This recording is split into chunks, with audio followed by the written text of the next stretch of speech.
Hello, everybody. My name is Todd Wall. Welcome to School of Authority, where we believe that authority is trust in motion, because it's trust that enables things to move and people to move from point A to point B. That's the whole reason that they follow. Today, we want to talk about this transition that I like to categorize as the manager to leader issue. And today's issue is the bottleneck that gets created, and or some would call the manager task. Let's jump into it. Here we go. What do you want to do first? What do you want to do second? I haven't been this excited since today's social media world with influencers. Oh, I already know how to do this, don't I? And the coach just nods.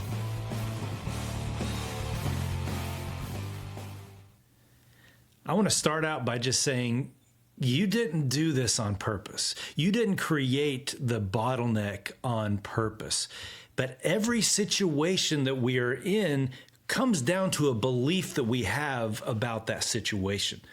Really, it comes down to the importance that you're feeling about the task that you've been created. I mean, you want to see the outcome get created. You want to see the result. You want to see the solution. You want to see people's lives changed. Your intention is not the problem at hand, but your frustration is going up and up and up as you're just getting more and more overwhelmed with not getting the results that you intended to get, not getting the results that you dreamt of getting.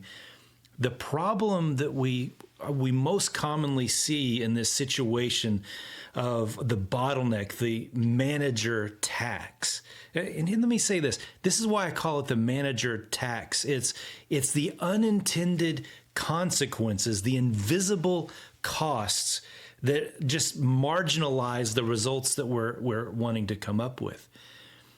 And so this problem that comes up really comes down to how we believe, what we believe about the pressure, because it's not that we don't want to achieve something.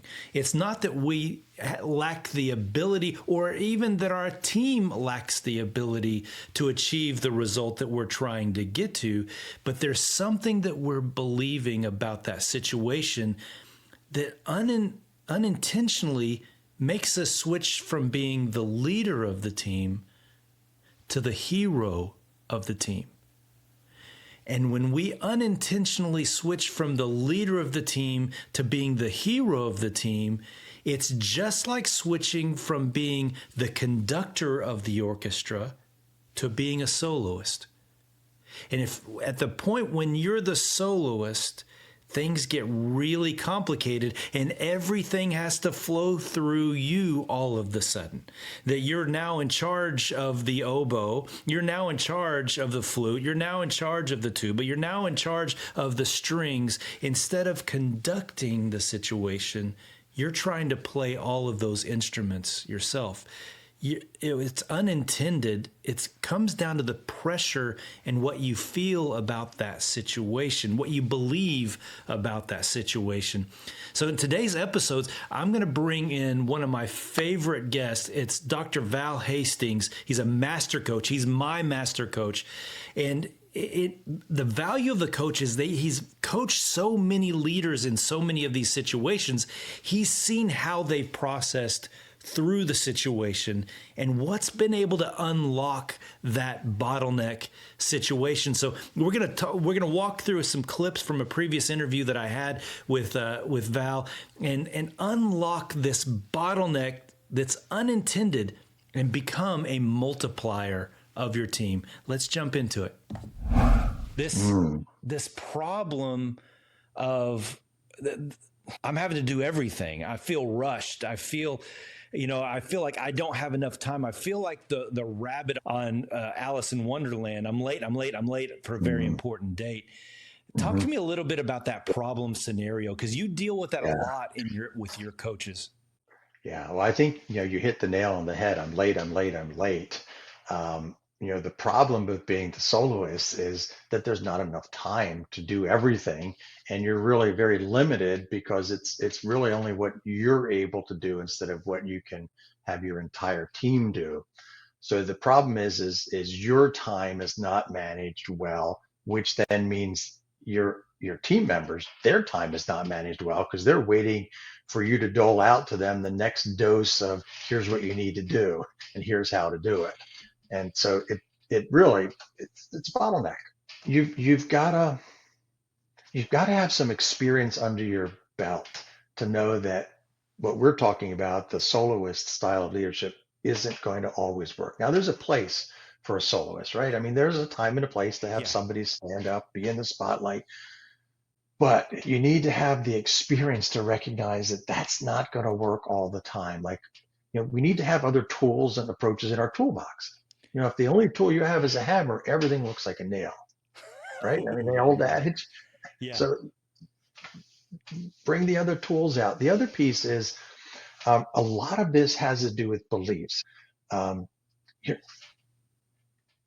the leader has this belief that they're expected to not only have the answers, but to make sure it all happens and do it for people. And that's not I don't think most people are expecting that from the leader.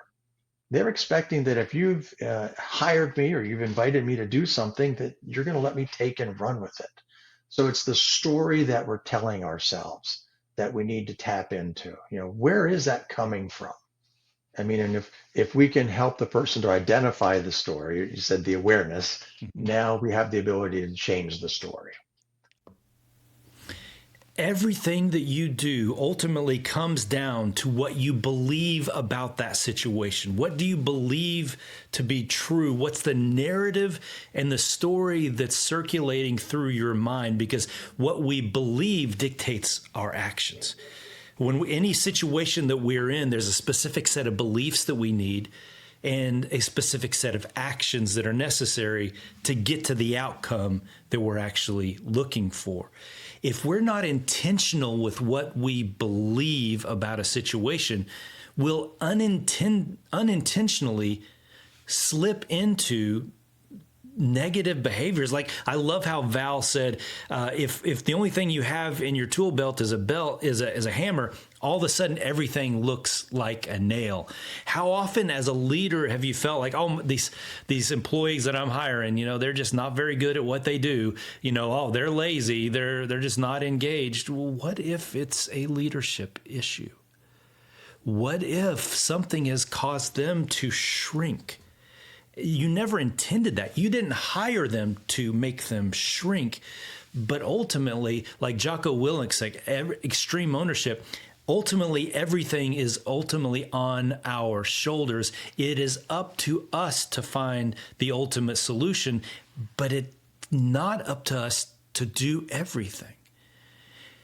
It is, if our belief is that all eyes are on us and it's all down to us, sometimes it can come out of us, this need to do everything and control everything. It can bring that control freak out of us really in an unintended way, and really it creates some poor consequences. So let's think through that just a little bit more. Let's listen to another clip from Val, and let's begin to unfold this, because it's unintended consequences. This bottleneck, you didn't design to create it, but there are ways to get out of it. So let's begin unfolding that now. Let's do that. Yeah, I mean, one of the shifts that I see when they're moving from soloist to conductor is this idea of moving from working harder to working smarter. And that's a real key, because you can work really hard when you're the soloist and really not get the results that you want. And what we're looking to do is to get the results, get better results, and we have to be smarter in order for that to happen. So that's one of the shifts that happens. Doing the math, I mean, one person can really only do so much. Whereas if you can now multiply that, so it's moving from simple addition to multiplication. Yeah, that is the shift right there. Mm-hmm. How do you move from addition to multiplication? Mm-hmm. Well, the other piece is they've gotten really, really clear on what their job description is. Instead of doing everyone else's job, to get really clear on what are the things that only I can do in my role as leader, and make sure that those are the 3 or 4 things that I'm investing the majority of my energy in. Some of those things are going to be, I need to see the big picture. And as the orchestra conductor, you can't conduct and lead others unless you've got the big picture in mind. You've got to know where you're going, the vision. You need to know what the next steps are, what the next stanza is. You've got to be anticipating that. And if you're overly involved in doing it for other people, you don't have time to do that. So that'd be a huge piece right there. There's no way as the conductor that I can have each. I know it all blends in together, but to focus on each little set of details that entire time, all of that in my mind, it's the picture of a lamp unto my feet and a light unto my path. Am I looking forward, or am I just getting lost in the havoc of the Yeah. details? Because the details Yeah. can be havoc as well. Yes. You can get lost in the weeds Yeah, of that. Yeah. absolutely. You've really got to have that big picture, seeing where we're going, all of those pieces. Absolutely. So I like the clarity aspect that you led with that. I think that is the key element to getting to that path. How do you encourage people to really clear? Is it challenging your belief about what your role is, or Well, what's the key there? yeah, I mean, it can be challenging to believe, exploring what's the story that's being told here. Another is it can be doing some simple exercises with someone. And one that I like to do is just ask them to get out a piece of paper or open up, a Word document on their laptop and just create a couple columns. One is, what are the things that only I can do? No one else can or should do them. What are the things that I can do, but so can other people? What are the things that I absolutely should never do? My hand should never touch that. And what are the things that I could do, but really, you know what? I'm not the best at it. I really should let someone else do it. And it's amazing to just let people fill in those columns. Most of their work is not in the area of the things that only they can do.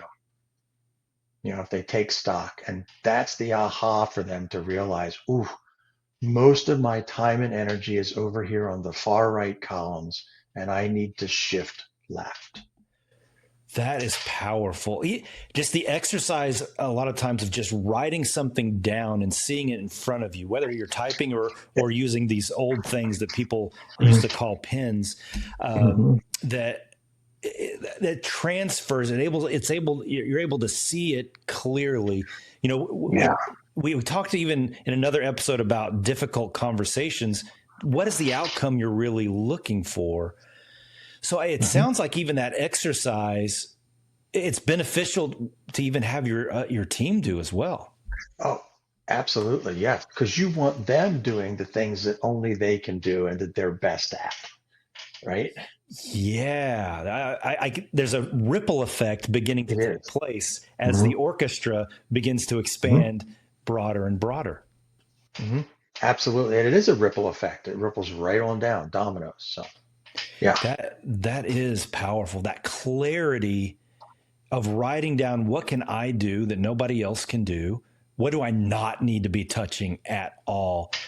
Yeah. Because you're right, we cross lines unintentionally Yeah. that we shouldn't. But when we look Yeah. at it clearly like that, oh. Yeah. How many times in a coaching session, as you've laid it out like that, like you said, it's an aha moment where they go, Mm-hmm. oh, oh. It's like that three Mm-hmm. gear oh, Mm-hmm. and It, as it it just is. kind of sinks in.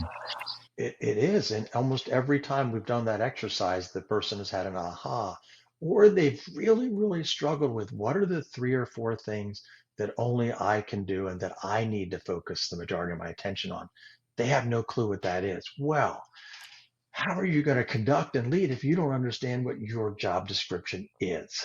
Yeah. Your And, focus. and you're spending all your time on those other things. If you can Mhm. really clarify those things that just you need to focus on, Yes, then that's a permission statement. it Then is. you've now given yourself permission to I need to Mhm. do this. Yeah. But if you can't identify that or it's not at your fingertips, you're not going to focus on it. You now know what to protect now as well, Yes. Yes. which then is the motivator to I need help. I have to Yeah. protect this. Therefore, Yes. I need your help now. Yep. You now also know how to measure. Am I making progress? because you all can the really time. track now. You can track, okay, so let me take a look at my week. Where did I spend the bulk of my time? Get out your calendar, look at it. Am I improving in this area? If I'm, spending consistently more and more time over in that left category where it's only things I can do, then I'm headed in the right direction. Clarity can unlock the bottleneck. I love the analysis of that, where he just lays out intentionally looking at the tasks that you're taking on. Are you unintentionally taking on tasks that really you could hand off to somebody else? Somebody else may even do that task better than you, but there's still a trust issue. And in our next segment, we're going to begin talking about that trust issue, because you can't just throw things on somebody else. The weight may be too heavy. They may not be ready for it, because there is, like he said, there is time to be the soloist, but it doesn't operate long term. So stick with us. And after this break, we're going to jump into how do I transfer that trust to where I, as the leader, I'm also comfortable with it. They're comfortable. I'm comfortable. They're growing. And I'm all of a sudden creating space for me to see the big picture more clearly. Let's stick with us. We'll be right back. What do you want to do first? What do you want to do second? I haven't been this excited since today's social media world with influencers. Oh, I already know how to do this, don't I? And the coach just nods. So you're wondering, how do you supervise in a way that works while also multiplying your time so that you're much more efficient? You're wanting to be able to let go of things, really trust the people that you're managing so that they can really do their very best and go on their way. This is all about the shift from the soloist to the conductor. I'd like to invite you to consider our Coaching Foundations program. It's 24 hours. It's 100% asynchronous, self-paced with recordings, and it'll give you a good taste of what coaching is. You can begin at any time. It's the perfect place to begin. All right, welcome back, everybody. Again, my name is Todd Wall. Welcome to School of Authority, where we believe that authority is trust in motion, because it's trust that it allows people to move forward. And what we're talking about today is we're talking about the bottleneck that gets created, the manager task, the manager tax that unintentionally creates a cost on your business and cost on your department that you didn't intend to, because all of a sudden the growth just plateaus. It just stops. It just hits a ceiling of some sort. And you begin to recognize that you've become the hero of the story and not the conductor of the story. You're not leading the team. You're now, all of a sudden, everything, you look around and everything has got to go through you, and your frustration level is going up and up and up. You know you need to hand these things off to the team. That's the reason you hired them in the first place. But what we want to talk about now is, how do you do that? How do you do that in a way that you can trust them? Can you do that in a way that you can trust handing that off, and it's still going to be okay? It can still get to the results that you are wanting to get to. Let's unlock it together. Let's jump in. Let's go. What do you want to do first? What do you want to do second? I haven't been this excited since today's social media world with influencers. Oh, I already know how to do this, don't I? And the coach just nods.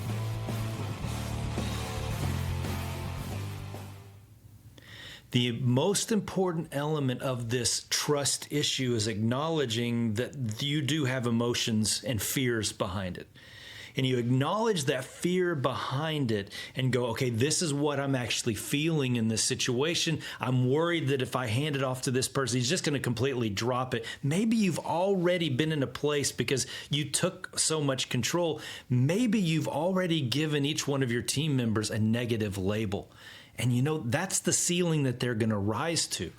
So we need to find a way to help them break through that ceiling and find a way through it. So many managers that I coach, they get in this people pleasing trap. They almost don't want to hand over the responsibility to that other person because they want to be that manager who's liked by their team. And that people pleasing can become a cage in ourselves. So we take on those tasks. Oh, no, don't worry. I'll do that for you just as long as you like me as a leader or a manager. And that people pleasing, it is an ongoing thing that we must unravel on an ongoing basis, but we must form a new belief about it. And so I want to bring back in Dr. Hastings, Val. He's a master coach. He's seen this over and over again with how leaders unravel this bottleneck that they've created. And so let's jump in again. Let's see what he says about and what he's going to create. He's going to bring in, how do you become a challenger of your team so that they can rise to a new level? Let's jump into it. The people pleasing, it just doesn't work. And here, let me just lay it out for you here. They've identified in the challenger sale the 5 types of sales individuals, 5 distinct profiles: the hard worker, the challenger, the relationship builder, the lone wolf, and the reactive problem solver.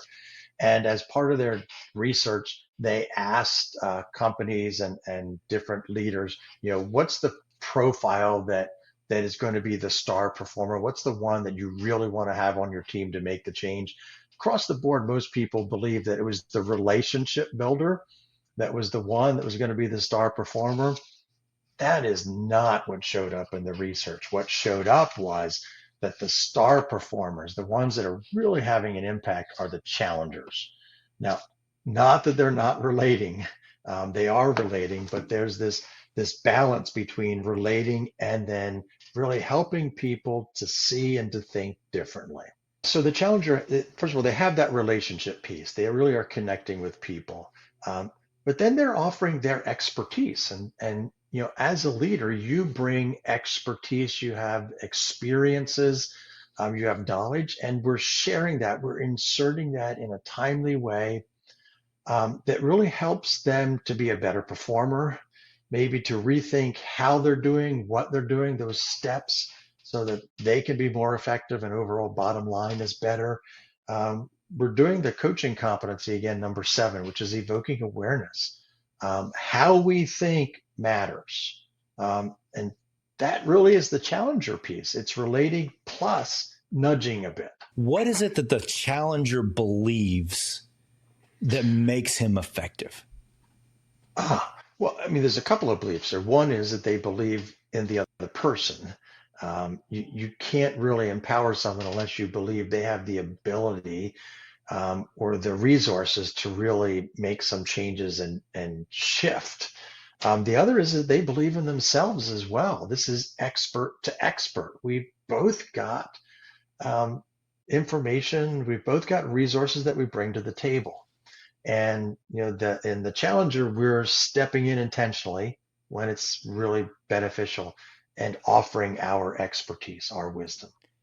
As opposed to that extreme side that I warned at the beginning of the segment, that control freak, it really sounds like there's a balance involved in being a challenging or challenger person. You've got the relationship piece. It's not throwing that away. I'm an expert. You're an expert. There's also this, I think respect is the word. There's this tremendous respect for the other person that comes out of not only do I know you, but I respect you. And I believe that you have the abilities, the skills, or we can develop those in you to really rise to the occasion. I don't sit down on a chair unless I respect that chair. Unless I know that thing can handle my portly, middle-aged body. So unless I respect it, I'm not going to transfer weight over to it. Unless I recognize it's there in the first place, I'm not going to transfer any weight or any reliance over to it. Mm-hmm. But then I'm going to share some responsibility at that stage. I'm not just going to Yeah. jump over to it. I may break that chair. I need to Mm-hmm. settle into the chair in a Mm-hmm. balanced approach, and then evenly set. Because if I put all my weight on one side of it, yeah, there's a good chance that chair is not going to hold up. Mm-hmm. So there's a balance that's necessary. I love that picture of recognizing when, first off, that person on your team got hired for a reason. You're going to hear me say that over and over and over again on this show. Your team member, your employee, they got hired for a reason. They may not be an expert yet, but you see in them the capacity of growing to that expert level. When you hired them, or even somebody else hired them, is because something was recognized in that person that they're going to be an asset to the outcome. If I believe that they're an asset to the outcome, then there's things that I need to rely on them for. Now, there may be things that they're not ready for yet, and that is okay, but that's where I lead. I was coaching one of my clients here lately, and I said, you manage tasks, but you lead people. Tasks need to be monitored.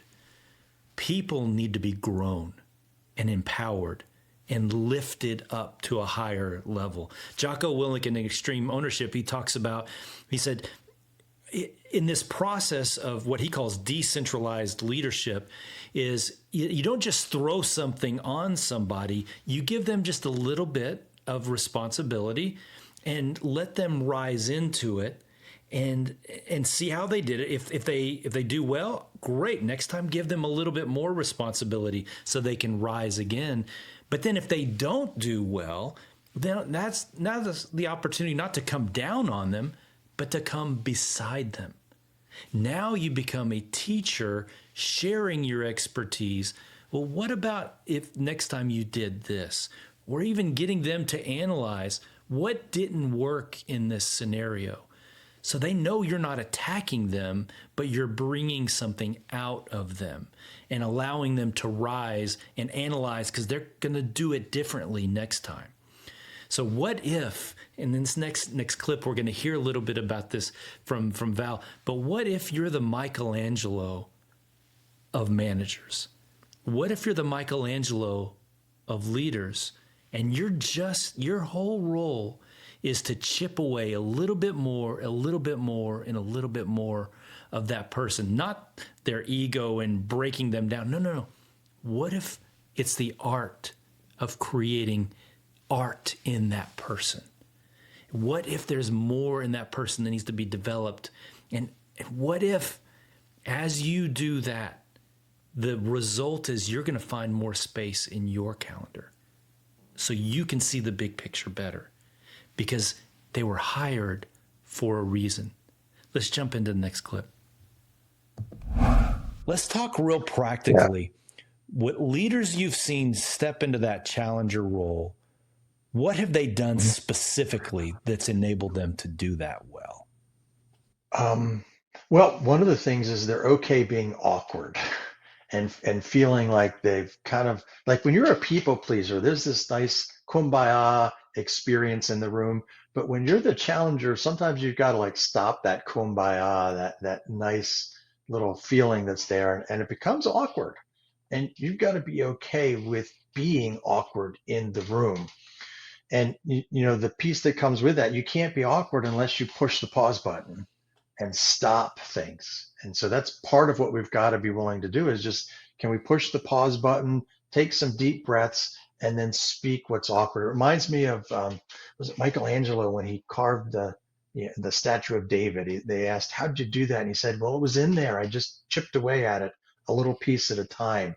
And that's what we're doing as the challenger. We're not taking big sledgehammer pieces out, but just chipping a little bit, being a tad awkward, inflicting a little bit of pain as we chip it away. Yeah, there's a lot of belief in that moment. Who we believe we need to be, the identity we need to play, and what we believe about that role. So believing it's okay to be awkward.